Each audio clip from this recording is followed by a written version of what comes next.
Hello my dear friends, your most welcome on our YouTube channel. दोस्तों, कैसे हैं आप सभी लोग। उम्मीद करता हूं कि आप सभी लोग बहुत अच्छे होंगे और आपकी स्टडी भी बहुत ही शानदार ढंग से चल रही होगी। तो दोस्तों, जैसा कि आप सबको पता है कि हमने सुपर सेट सीरीज नाम से हिंदी के प्रैक्टिस सेट को लॉन्च किया था और आज के दिन हम प्रैक्टिस सेट नंबर 13 पे पहुंच चुके हैं। अभी तक हमने आपके लिए प्रैक्टिस सेट 1 से लेकर के 12 तक अपलोड कर दिया है। यदि किसी कारणवश किसी स्टूडेंट ने उस प्रैक्टिस सेट को सॉल्व नहीं किया है, जो आपके एग्जाम के लिए बहुत इंपॉर्टेंट है, तो आप सभी के लिए हमने प्लेलिस्ट बना दी है। आप लोग जाइए, प्लेलिस्ट को देखिए और सभी प्रैक्टिस सेट को सॉल्व कर दीजिए। ठीक है दोस्तों, इसका पीडीएफ हम आपको टेलीग्राम पर प्रोवाइड करते हैं, तो टेलीग्राम से जुड़ना मत भूलिएगा, जिसका लिंक हमने इसी वीडियो के डिस्क्रिप्शन बॉक्स में दे रखी है। तो चलिए स्टार्ट करते हैं आज की इस इम्पोर्टेंट प्रैक्टिस सेट को। पहला सवाल आपकी स्क्रीन पर है, कह रहा है कि किस क्रमांक का शब्द सरस्वती का पर्यायवाची नहीं है। ठीक है, आपके पास 4 ऑप्शंस दे रखे हैं। इन चारों ऑप्शन में से 3 ऑप्शन ऐसे होंगे जो सरस्वती का पर्यायवाची होगा, लेकिन एक ऑप्शन ऐसा होगा जो सरस्वती का पर्यायवाची नहीं होगा। आपको वही चूज करना है जो सरस्वती का पर्यायवाची नहीं है।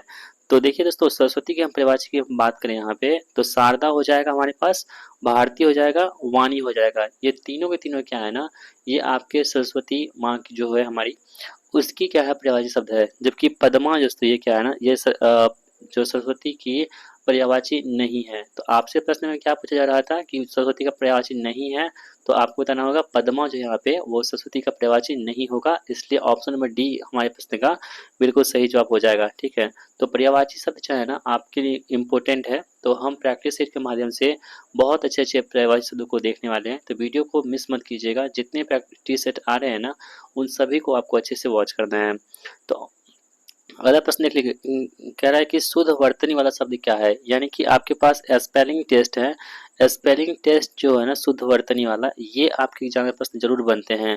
तो यहाँ पे आपके पास 4 ऑप्शन दे रखे हैं। उन्नति है, उन्नति का आपके पास सही विकल्प जो है कौन सा होगा शुद्ध वर्तनी के रूप में। तो दोस्तों देखिए, उन्नति हम लोग कैसे लिखते हैं, ओ नोनो संयुग हर्षिका, ओ तो हर्षिका। ठीक है, ये क्या होती है उन्नति का सही मतलब कि वर्तनी लिखी हुई है। तो इस प्रकार आप देख पा रहे होंगे ऑप्शन नंबर ए भी में नहीं है, बी भी में नहीं है, सी भी नहीं है। ऑप्शन नंबर डी जो हमारे पास है उन्नति, यही क्या इस प्रश्न का बिल्कुल सही जवाब हमारा हो जाएगा। ठीक है दोस्तों, आप सभी से रिक्वेस्ट है कि वीडियो को आप देखिए, पूरा वॉच कीजिए। इसलिए कह रहे हैं क्योंकि इस प्रैक्टिस सेट में आपको हमने 20 जो मोस्ट इम्पोर्टेंट एमसीक्यू है उसको हमने रखा है। ठीक है, तो बाद में आपको कमेंट बॉक्स में बताना है कि इस 20 प्रश्नों में से आपका स्कोर कितना बन पा रहा है, इसलिए आप वीडियो को अंत तक देखिएगा। ठीक है, और अपना स्कोर हमें शेयर जरूर कीजिएगा कि आपका स्कोर कितना बन पा रहा है। देखिएगा दोस्तों कि आप इसको शेयर करेंगे ना, यदि आपको कम भी मार्क्स आ रहा है तो धीरे धीरे आपकी प्रैक्टिस सेट में मार्क्स बहुत इंक्रीज होंगे। यदि आप प्रैक्टिस सेट में अपना स्कोर शेयर करेंगे तो आपका इंक्रीज जरूर होगा। चलिए बढ़ते हैं अगले प्रश्न की ओर हम लोग। उपयुक्त उपसर्ग का चयन कीजिए। ठीक है, यानी कि आपके पास उल्लंघन एक शब्द है, इस उल्लंघन शब्द में कौन सा उपसर्ग है। आपको हम कई बार बता चुके हैं उपसर्ग किसे कहते हैं। उपसर्ग जो होते हैं किसी भी शब्द के पहले लगता है। ठीक है, कोई मान शब्द यहाँ पे इसके पहले क्या लगता है उपसर्ग, और जो प्रत्यय होती है वो शब्द के अंतिम में क्या लगता है प्रत्यय लगता है। तो यहाँ पे क्या पूछा है, तो उपसर्ग पूछा है। उल्लंघन में ना, उल्लंघन में आपके जो शब्द है उल्लंघन, इसमें उपसर्ग कौन सा लगा हुआ है, इसके रिगार्डिंग आपके पास 4 ऑप्शंस दे रखे हैं। पहला ऑप्शन आपके पास है उल्लंघन, दूसरा है आपके पास उ, उल और उत। तो दोस्तों आप सभी लोग ध्यान रखेंगे, ऑप्शन नंबर डी जो है ना उत, यही क्या है हमारे प्रश्न का आंसर होगा। यानी कि जो उल्लंघन में जो है ना कौन सा प्रत्यय लगा हुआ है, तो उत प्रत्यय लगा हुआ है। तो इसे आप याद रखेंगे। और लंघन दोस्तों यहाँ पे क्या हो जाएगा, तो ये आपके उपसर्ग, ये क्या हो जाएंगे प्रत्यय हो जाएंगे। क्या होंगे प्रत्यय, क्योंकि ये बाद में लगा हुआ है तो ये प्रत्यय हो जाएगा। जबकि जो है उत क्या है यहाँ पे हमारे प्रश्न का आंसर होगा, जो उपसर्ग के रूप में यहाँ पे दे रखा है। ठीक है, तो आई होप दोस्तों आपने इस प्रश्न को अच्छे से समझ लिया होगा। हम बढ़ते हैं अगले प्रश्न की ओर। निम्नलिखित में से किस शब्द में प्रत्यय लगा हुआ है। अभी जस्ट आपको हम बताए थे प्रत्यय क्या होता है, किसी भी शब्द के अंतिम में जो लगता है ना उसे हम लोग बोलते हैं प्रत्यय। तो यहाँ पे देखिए सागर है, नगर है, अगर मगर है और जादूगर है। आपके पास 4 ऑप्शन दे रखे हैं, इसमें से आपको चूज करना है कि किस ऑप्शन में जो है प्रत्यय लगा हुआ है। तो दोस्तों आप ध्यान से देखेंगे ना, तो जादूगर है ना, जादूगर, जादूगर में क्या है ना आपके पास प्रत्यय लगा हुआ है। तो आप सभी लोग कमेंट बॉक्स में ये बताइएंगे हमें कि जादूगर में कौन सा प्रत्यय लगा हुआ है। ठीक है, तो बहुत आसान प्रश्न है कि जादूगर में कौन सा प्रत्यय लगा हुआ है, इसका आंसर आप सभी लोग हमें बताएंगे कहाँ पे, कमेंट बॉक्स में। देखते हैं कितने लोगों को ये बातें पता है और कितने लोग इसको हम जानते हैं। आपका प्रश्न जो भी है ना, आपके मन में जो भी आता है आप लिखा कीजिए, ठीक है। क्योंकि जो चीज़ आप लिख देते हैं ना उसे आप कभी नहीं भूलते हैं। तो उस चीज़ को आप लिखा कीजिए, भले गलती क्यों ना हो उसका कोई दिक्कत नहीं है, लेकिन आप लिखेंगे ना तो हमें बहुत खुशी मिलेगी। आप लोग वीडियो को वॉच करते हैं और सीरियस कैंडिडेट हैं आप लोग। तो पढ़ती है इसमें कौन सा जादू का लगा हुआ है, इसका आंसर आपको कमेंट बॉक्स में जरूर देखना है। हम देखते हैं कितने लोग इसका जवाब दे पाते हैं। अगला प्रश्न कह रहा है कि धराधर में कौन सा समास है। तो दोस्तों आपको पता है कि समास के बारे में पिछले हम बताए थे आपको, कर्मधारय समास होते हैं, द्विगु समास होता है, अव्ययीभाव समास होता है, बहुब्रीहि समास होता है, ठीक है, और द्वंद्व समास होता है, ये सब तत्पुरुष समास होता है। तो ये सभी समास होते हैं।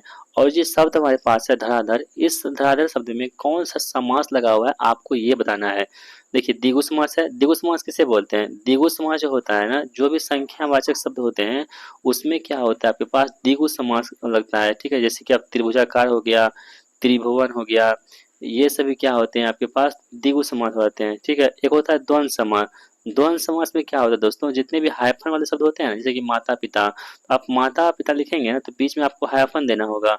तो लोटा, जैसे कि लोटा बाटी, ठीक है, लोटा बाटी, यानी कि जितने भी आपके पास हाइफन वाले शब्द होते हैं मैक्सिमम चांस ये बनता है कि वो क्या होते हैं, द्वंद्व समास होते हैं। जैसे कि दिन रात, ठीक है, लड़का लड़की, बेटा बेटी, ये सभी क्या होते हैं आपके द्वंद्व समास होते हैं। यहाँ पे हम बात कर रहे हैं किसका, तो धराधर का बात कर रहे हैं दोस्तों। इसमें क्या होगा, अव्ययी भाव समास यहाँ पे हो जाएगा, जो ऑप्शन नंबर बी में गिवन है, ठीक है। अगला प्रश्न देख लेते हैं हम लोग, संधि और समास में क्या समानता होती है। देखिए संधि और समास, इसमें बहुत सारी डिफरेंस भी होती है और कुछ समानताएं भी होती है। तो यहाँ प्रश्न में क्या पूछ रहा है आपसे, यहाँ प्रश्न में ये पूछ रहा है आपसे कि इसमें क्या समानता होती है, क्या सिमिलरिटी इसमें देखने को मिल जाती है, किसमें, संधि और समास में। तो दोस्तों आपके पास देखिए दोनों में शब्द विकार होता है, गलत है, ठीक है। दोनों में क्या होते हैं, शब्द विकार नहीं होते हैं। संधि और समास दोनों में ध्वनियां मिलती है, बिल्कुल गलत है। संधि और समास दोनों ही ध्वनि विकार अनिवार्य है, ठीक है। तो दोस्तों ये भी गलत है, दोनों ही शब्दों को संक्षिप्त करते हैं, ये बातें बिल्कुल सही यहाँ पे दे रखी है। आपने समास को भी देखा होगा, समास में क्या होता है कि बहुत बड़ी शब्दों को संक्षिप्त में यानी कि छोटे रूप में लिखने का काम कौन करता है, समास में होता है और संधि में भी होता है। तो इस प्रकार जो है ना दोनों ही शब्दों को संक्षिप्त करते हैं, ये कथन सही है। यानी कि संधि और समास के बीच में समानता जो होती है, ये समानता ये होती है कि दोनों शब्द क्या करते हैं, संक्षिप्त करते हैं। अगला प्रश्न कह रहा है कि आगरा का बहुवचन क्या होगा, ठीक है। तो आगरा जो है आपको पता दोस्तों क्या है, यूपी का एक जिला है, डिस्ट्रिक्ट है आगरा, जहाँ पे ताजमहल स्थित है, ठीक है। तो आगरा जो है ना हमारे पास, आगरा जो मतलब कि शब्द दे रखा है हमारे पास, इसका बहुवचन क्या होगा। देखिए कोई भी जो प्रॉपर नाउन होते हैं ना, ठीक है, यानी कि व्यक्तिवाचक संज्ञा होते हैं, उसका कभी भी क्या होती है, प्लुरल नहीं बनता है, यानी कि बहुवचन नहीं होता है। इसलिए हम क्या कहेंगे, जैसे कि आपका नाम, इसमें नाम क्या है, तो राहुल है, तो राहुल का प्लुरल हम नहीं बना सकते हैं, ठीक है। ठीक है, यदि आपका कोई भी नाम है तो उसका आप प्लुरल जो है यानी बहुवचन नहीं बना सकते हैं। तो आगरा का क्या बहुवचन यहाँ पे नहीं होगा, इसलिए बहुवचन यहाँ पे नहीं होगा। ये आगरा, आगरा ये सभी क्या है, गलत दे रखा है। ऑप्शन डी यहाँ पे हमारे प्रश्न का आंसर हो जाएगा।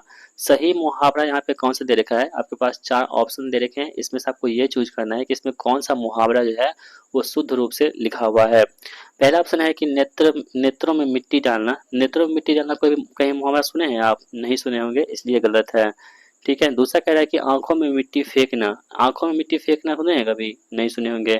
आंखों में धूल झोंकना और है आंखों में कचरा डालना, ये भी गलत है। तो हम सुनते हैं कि उन्होंने उसकी आंखों में धूल झोंक करके ये काम कर लिया। तो ऑप्शन सी जो है यहाँ पे आंखों में धूल झोंकना, यही क्या होगा इस प्रश्न का बिल्कुल सही जवाब होगा, ठीक है। अगला प्रश्न कह रहा है कि संविधान के किस अनुच्छेद के अंतर्गत संघ की राजभाषा हिंदी और लिपि देवनागरी घोषित की गई है। देखिए संघ की राजभाषा कौन सी है, राजभाषा है दोस्तों यहाँ पे हिंदी, ना कि राष्ट्रभाषा। आपको इस बात को बिल्कुल समझना होगा, यहाँ पे राजभाषा है ना कि राष्ट्रभाषा, यानी कि भारत की कोई भी राष्ट्रभाषा नहीं है, यानी कि भारत में कौन सी है, राजभाषा चलती है। और लिपि कौन सी चलती है दोस्तों, वो देवनागरी लिपि चलती है। जैसे कि हम इंग्लिश में लिखते हैं कुछ भी चीज़, तो इंग्लिश में जो लिखते हैं तो इसकी जो लिपि होती है वो क्या होती है, रोमन लिपि होती है। क्या होती है, रोमन लिपि लिखती है। और जो कुछ हिंदी में हम लिखते हैं, तो हिंदी जो हम लिखते हैं दोस्तों, ये जो लिपि होती है हमारी कौन सी होती है, ये देवनागरी लिपि होती है। कौन सी होती है, देवनागरी लिपि होती है। तो इन बातों का आपको याद रखना होगा। और ये जो है ना कह रहा है कि कब किस अनुच्छेद के तहत जो इसको घोषित किया गया था, तो वो था 343 के 3431 में संघ की राजभाषा हिंदी और जो है लिपि देवनागरी को अपनाया गया। इसे आप लोग याद रखेंगे। अगला प्रश्न कह रहा है कि नीचे दिए गए वाक्य में अशुद्ध भाग त्रुटिपूर्ण भाग का चयन कीजिए। ठीक है, यानी कि आपके पास एरर को फाइंड करना है। इसमें यदि हम इंग्लिश में बना रहे थे तो वहाँ पे एरर होता है। ठीक है, एरर को फाइंड करना हमको हमारे पास है। बुरा से बुरा आदमी भी सम्मान चाहता है।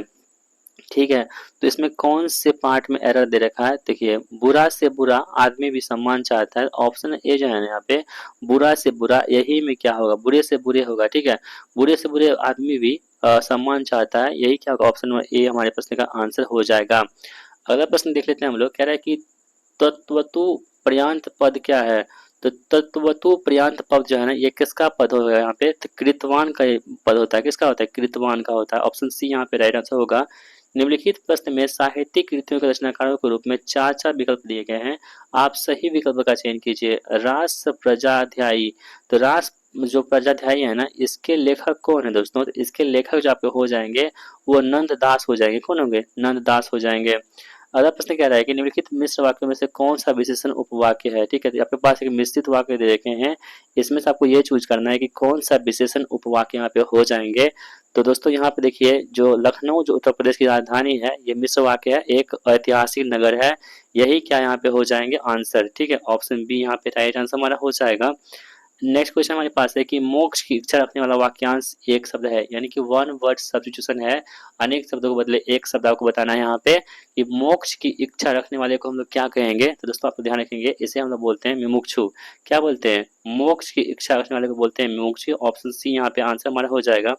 आस्तिक किसे बोलते हैं? जैसे भगवान में आस्था हो उसे क्या बोलते हैं? आस्तिक बोलते हैं। और जिसे भगवान में आस्था ना हो उसे क्या बोलते हैं? नास्तिक बोलते हैं। तो इसे भी आप लोग ध्यान में रख सकते हैं। जिज्ञासु क्या होती है? जानने की इच्छा रखने वाले को क्या बोलते हैं? जिज्ञासु कहते हैं। और उच्चिष्ट शब्द का विच्छेद क्या है? तो उच्चिष्ट शब्द है ना इसका जो विच्छेद होता है वो क्या होता है? उत प्लस शिष्ट होता है। क्या होता है? उत प्लस शिष्ट, यानी कि संधि, ये आपके पास शब्द दे रखे हैं उसका संधि विच्छेद आपको पूछ रहा है। तो ऑप्शन जो सी है ना यहाँ पे इस प्रश्न का आंसर हमारा हो जाएगा। अगला प्रश्न कह रहा है कि हिंदी कविता में स्वच्छंद छंद रचना का सूत्रपात निम्नलिखित में से किसने किया था? तो इसका सूत्रपात दोस्तों सूर्यकांत त्रिपाठी निराला जी के द्वारा किया गया था। ऑप्शन डी हमारे प्रश्न का आंसर हो जाएगा। भगवान करे तुम्हारी नौकरी लग जाए और हम भी सोचते हैं कि आपकी नौकरी लग जाए, यह किस प्रकार का वाक्य है? ठीक है, तो दोस्तों आपको ये बताना है कि इस वाक्य दे रखा है हमारे पास, भगवान करे तुम्हारी नौकरी लग जाए, बिल्कुल भगवान ऐसा ही करे। और अभी जैसे कि आप सबको पता है कि अभी जस्ट नवरात्रि शुरू होने वाली है, तो माँ दुर्गा से हम मतलब रिक्वेस्ट करते हैं कि आप सभी का जो है ना इस बार जरूर मनोकामना पूरी हो। ठीक है, तो आप सभी लोग कमेंट बॉक्स में जो है ना लिख दीजिएगा क्या? जय माता दी। ठीक है, जय माता दी। देखते हैं कितने हमारे माता के भक्त हैं। सभी लोग जो है ना जय माता दी लिखिएगा। आज नवरात्रि का दिन स्टार्ट होने वाला है तो आप सभी इतना तो लिख ही सकते हैं, जय माता दी। ठीक है, भगवान करे तुम्हारी नौकरी लग जाए, यह किस प्रकार का वाक्य है दोस्तों? तो ये जो वाक्य है ना आपके पास इच्छावाचक है। हम इच्छा कर रहे हैं, हम डिजायर, हमारे हमारे अंदर डिजायर है, इच्छा है कि हम भगवान करे तुम्हारी नौकरी लग जाए। ठीक है, ऑप्शन ए इस प्रश्न का बिल्कुल सही जवाब होगा। ठीक है, अब देखिए प्रश्नवाचक कैसे हो, प्रश्नवाचक जो वाक्य बनता है इसका कैसे बनता कि तुम्हारी नौकरी क्यों लगेगी? मतलब हम जो क्वेश्चन कर रहे हैं ना उससे क्या होता है? प्रश्नवाचक का भाव यहाँ पे स्पष्ट हो जाता है। अगला प्रश्न कह रहा है कि जिसमें पहला पद संख्यावाचक हो और किसी समूह विशेष का बोध कराए उसे क्या बोलते हैं? देखिए, पहला पद संख्यावाचक हो और किसी समूह विशेष का बोध कराता है उसे हम लोग द्विगु समास कहते हैं। आपको हम जस्ट ऊपर जो है आपको हम एग्जाम्पल भी बताए थे। जो संख्यावाचक शब्द होते हैं जैसे कि त्रिभुजाकार हो गया, त्रिभुवन हो गया, पंचाकार हो गया, पंचभुज हो गया, ये सभी क्या होते हैं? आपके द्विगु समास होते हैं। ठीक है, इसे आप याद रखेंगे। अगला प्रश्न क्या है कि महापुरुष में कौन सा समास है? कर्मधारय है, अव्ययीभाव समास है, द्विगु समास है और द्वंद्व समास है। तो महापुरुष की हम दोस्तों बात करें तो यहाँ पे कौन से हो जाएंगे? कर्मधारय समास यहाँ पे हो जाएंगे महापुरुष में, आप लोग ध्यान रखेंगे। और दोस्तों आज की वीडियो का लास्ट प्रश्न हमारा होगा प्रविशेषण बताते हैं। तो प्रविशेषण किसको बताते हैं? विशेषण के भेद को बताते हैं, विशेषण का भाव बताते हैं, या विशेषण की विशेषता बतलाते हैं, विशेषण के गुण बतलाते हैं? तो दोस्तों ये प्रश्न आपके लिए हम छोड़ेंगे कहाँ पे? कमेंट बॉक्स में। ठीक है, देखते हैं कितने लोग बता पाते हैं इसका आंसर, क्योंकि बहुत ही इजी प्रश्न होते हैं। जो इजी प्रश्न होते हैं ना वही आपके लिए हम छोड़ते हैं, बाकी आप लोग कमेंट बॉक्स में लिखते ही नहीं है।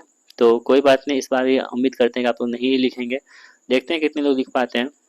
बाकी दोस्तों ये वीडियो आपको कैसा लगा, हमारे प्रैक्टिस सेट आपको कैसे लगते हैं, अपना एक प्यारा सा कमेंट भी, पॉजिटिव कमेंट हमें नीचे लिखिएगा। और जो भी गलतियाँ इस वीडियो में होती है हमारा हमसे, ठीक है, हम पूरी कोशिश करते हैं कि कोई गलती ना हो, लेकिन फिर भी दिक्कत हो जाती है, कोई इम्प्रूवमेंट आपको चाहिए, तो आप सभी लोग हमारे कमेंट बॉक्स में अपना कमेंट ड्रॉप जरूर कीजिएगा। हम आपके कमेंट को पिक करेंगे, और जो हमें अच्छा लगेगा, आपके राय हमें पसंद आएगी, तो हम उस पर ज़रूर अमल करेंगे, उसको हम ज़रूर अप्लाई करेंगे अपने वीडियो में। तो चलिए मिलते हैं नेक्स्ट प्रैक्टिस के साथ, तब तक के लिए जय हिंद, वंदे मातरम।